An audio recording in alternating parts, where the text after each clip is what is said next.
ஸ்ரீ சௌடாம்பிகை ஜோதிடம் நேயர்கள் அனைவருக்கும் ஜோதிடர் ஜெய தமிழ் செல்வனின் அன்பு வணக்கங்கள். இப்ப கார்த்திகை மாதத்திற்கு உண்டான பொது பலன்களை நம்ம பார்ப்போம். கார்த்திகை மாதம் அப்படின்னா என்ன சிறப்பு அப்படின்னா, திருக்கார்த்திகை தீபம் திருவண்ணாமலையில தீபம் ஏத்துறது ஒரு தனி சிறப்பு. அதே மாதிரி ஐயப்ப பக்தர்கள் இந்த மாதம் தான் ஐயப்பனை தரிசிக்க போக வேண்டியதை, அதுவும் ஒரு தனி சிறப்பு. இப்ப பொதுவா என்ன என்ன அப்படின்னா, இப்ப எப்பப்பெல்லாம் ஜாதகம் ஒருத்தர் பார்ப்பாரு அப்படின்னா, குழந்தை, அதாவது ஒரு குழந்தை பிறகுதுன்னா 10 வயசு வரைக்கும் யாரும் மேக்சிமம் ஜாதகம் பார்க்க மாட்டாங்க.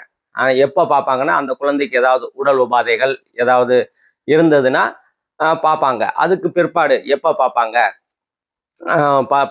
10 டு ஒரு 20 வயசுக்குள்ளேனா அந்த குழந்தை நல்லா படிக்கிறாங்களா, இல்லை படிக்கலையா, அவங்க என்ன படிச்சா எப்படி வருவாங்க, அதாவது எந்த கிரகம் சுபத்துவமா இருக்குதோ அந்த கிரகத்தோட எண்ணங்களும் தொழில்களும் அமையும்னு சொல்லுவோம்.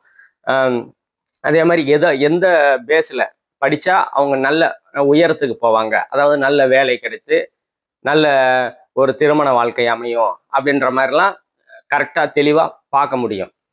அதே மாதிரி திருமணத்தை பொருத்தம் வந்து தெளிவா இந்த நட்சத்திர பொருத்தம் இல்லாம கட்ட பொருத்தம், தசாபுக்தி பொருத்தம், அந்த மாதிரி தெளிவான ஒரு திருமண பொருத்தத்தை நம்மளால பார்க்க முடியும். அதே மாதிரி ஒருத்தர் அரசு வேலையா இல்ல தொழிலா அப்படின்ற ஒரு இதுவும் இருக்குது. அதே மாதிரி தொழில்ல முன்னேறுவாரா இல்ல வேலை செஞ்சு முன்னேறுவாரா, எது அவருக்கு கரெக்டா இருக்கும், அந்த மாதிரி பாதையை சூஸ் பண்றதுக்கும் ஜோதிடம் பார்க்கறது ஒரு நல்ல விஷயமா இருக்கும். அதே மாதிரி ஒருத்தருக்கு அரசு துறையில வேலை செய்வாரா, அரசு துறையா இல்ல தனியார் துறையா, எதுல அவருக்கு பொருளாதாரம் ஈட்ட முடியும், பணம் வரக்கூடிய வழிகள் என்ன, அதே மாதிரி அரசு துறையா இல்ல மத்திய அரசு துறையா, இதெல்லாம் வந்து நம்ம தெளிவா வந்து தசாபுக்தி பலன்களோட தசாபுக்தி அமைப்புகளை ஜனன ஜாதக கொடுத்தீங்கன்னா, ஜனன ஜாதக அடிப்படையில தான் தசாபுக்தி அடிப்படையில தெளிவா கணிச்சு வந்து சொல்லலாம். நம்ம சேனலை சப்ஸ்கிரைப் பண்ணுங்க, லைக் பண்ணுங்க, ஷேர் பண்ணுங்க. இப்ப நம்ம எல்லா ராசிக்கும் உண்டான பொது பலன்களை பார்ப்போம். கும்பராசி நேயர்கள் அனைவருக்கும் ஜோதிடர் ஜெயதமிழ் செல்வனின் அன்பு வணக்கங்கள். கும்பராசி வந்து இப்பதான் ஜென்ம சனி விலகி பாத சனிக்கு போயிருப்பீங்க. ஆனா பாத சனிக்கு போனால் ராகு பகவான் அங்க வந்துட்டாரு. ராகு பகவான் வந்தாலும் பரவாயில்ல, கொஞ்ச நாளா குரு பார்த்துட்டு இருந்தாரு, அதனால கொஞ்சம் பரவாயில்லை அப்படின்ற மாதிரி போயிட்டு இருந்தது.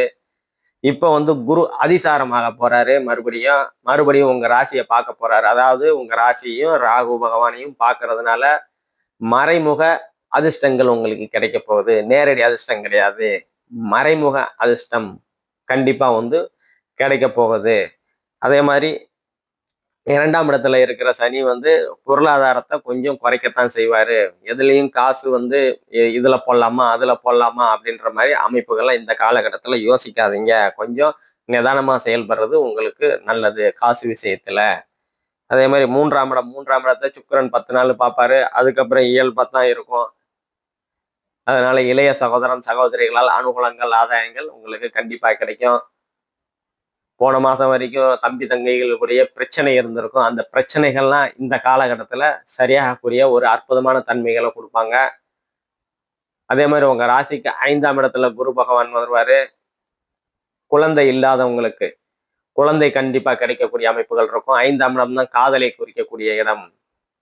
காதல்ல ஒரு சக்சஸ் ஆகக்கூடிய, அதாவது பெற்றவங்க வந்து பேரண்ட்ஸ் வந்து சம்மதிக்கக்கூடிய ஒரு நல்ல அமைப்புகள்லாம் இந்த காலகட்டத்தில் உங்களுக்கு கண்டிப்பா இருக்கும்.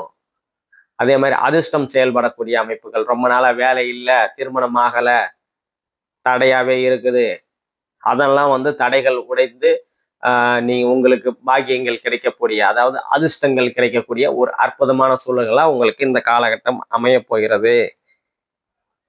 அதே மாதிரி உங்க ராசிக்கு 10ஆம் இடத்தை, ராசிக்கு 9ஆம் இடம், ராசிக்கு 9ஆம் இடத்தை பார்ப்பாரு. 9ஆம் இடத்துல பார்க்கும்போது பாக்கியஸ்தானம், பாக்கியங்கள் எல்லாமே கிடைக்கும். முதல் முதல் முதல் 13 நாட்கள் வந்து உங்க ராசிக்கு 10ஆம் இடத்தை பார்ப்பாரு குரு. அப்போ வந்து தொழில்கள் நல்லா போகும். தொழில்கள்ல ஒரு முன்னேற்றம் அடையக்கூடிய ஒரு அற்புதமான சூழல்கள் இருக்கும். அதுக்கப்புறம் அதிசாரம் பெற்று பின்னாடி போய் உங்க ராசிக்கு 9ஆம் இடத்தை பார்க்கும்போது பாக்கியங்கள், தந்தையால் அனுகூலங்கள், ஆதாயங்கள் கிடைக்கும். அப்ப தந்தை ஏற்கனவே சொன்னேன் இல்லையா, தந்தைகள் உடல்நிலையில வந்து கொஞ்சம் கவனமா இருக்கணும். அந்த உடல்நிலைகள்லாம் சரியாகக்கூடிய தன்மைகள்லாம் அந்த காலகட்டத்தில் குரு அதிசாரமாகும் போது அந்த அமைப்புகளை வந்து கொஞ்சம் கண்டிப்பா அதாவது கண்டிப்பா கொடுக்கக்கூடிய வாய்ப்புகள் நல்லபடியா இருக்குது.